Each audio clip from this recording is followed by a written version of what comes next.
Imaginons un seul instant que l'AES sort sa monnaie, peu importe son nom, qu'on l'appelle le Sahel, et que dans les 3 pays de l'AES, c'est-à-dire le Niger, le Mali et le Burkina, il n'y a plus, c'est-à-dire le franc CFA n'a plus cours légal, on n'utilise plus le franc CFA. Qu'est-ce qui va se passer? Eh bien, tous ces terroristes qui sont payés en CFA, lesquels CFA, répétons-le, est produit où? En France. Mais la France sera par exemple obligée de payer ces soldats-là en monnaie étrangère qu'on appelle les devises. Vous croyez que ça va prospérer? La réponse est non. Parce qu'on va interpeller en France le dirigeant. Donc, on va mettre fin à tout ça d'une part. D'autre part, comme je ne cesse de le dire, eh bien, l'AES aura les moyens objectifs financiers de mettre en mouvement les forces de travail qui sont dans le pays. Et à ce moment-là, vous allez voir tous ceux qui veulent commercer avec les pays de l'AES, eh bien, tous ces pays-là vont venir. Rappelons que les 3 pays sont densément riches. Voilà. Que ce soit l'uranium du Niger, que ce soit l'or de Burkina et du Mali, mais surtout le pétrole du Niger, non, du Mali. Si les informations véhiculées ici-là sont vraies, on aurait découvert 4 000 milliards de barils de pétrole au Mali. En un mot, le Mali est très riche. Le pétrole du Mali ne va plus aller au Niger, en Algérie, parce qu'ils ont pris Kidal.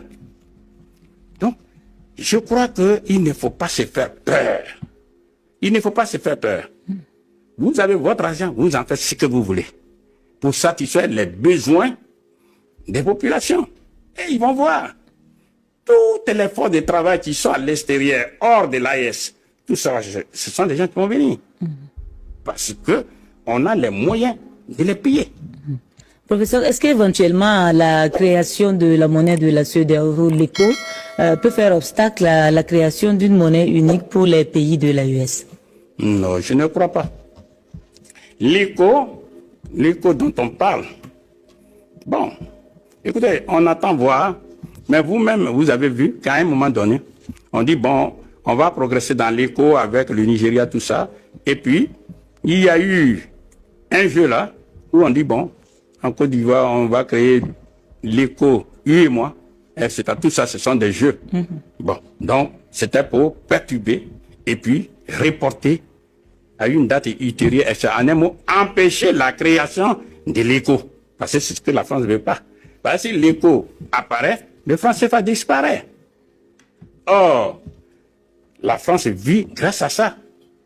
Puisqu'on dépose 50%, et là-bas en France, etc. Tout ça, ça va prendre fin. Bien.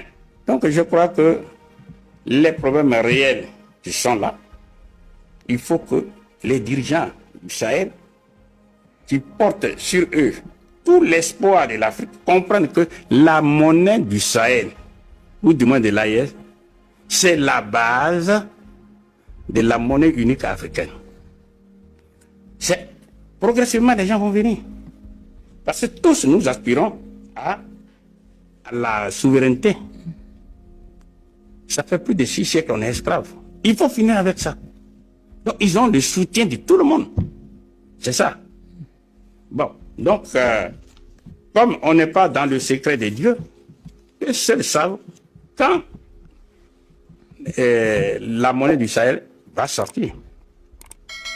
Sinon, créer la monnaie, c'est pas ça qui est difficile. Je vous ai rappelé qu'il y a 3 stades. On demande l'avis. Enfin, le projet de loi est fait, on dépose au bureau de l'Assemblée nationale et ensuite, une fois c'est approuvé, donc on dit adopter, on appuie sur la machine, ça sort. C'est pas ça qui est difficile. Mais eux, ils savent pourquoi ils retardent. On peut spéculer. Mais je donne une idée. Depuis que les 3 pays de l'AES ne déposent plus les 50% en France, ils gardent les 50% de leur devise chez eux. Et ils vont profiter pour le moment des faiblesses de l'UEMOA, puisqu'ils sont membres de l'UEMOA. Donc, ils peuvent, par exemple, emprunter, admettons, 1 milliard de francs CFA, mais, ou bien 600 milliards de francs CFA.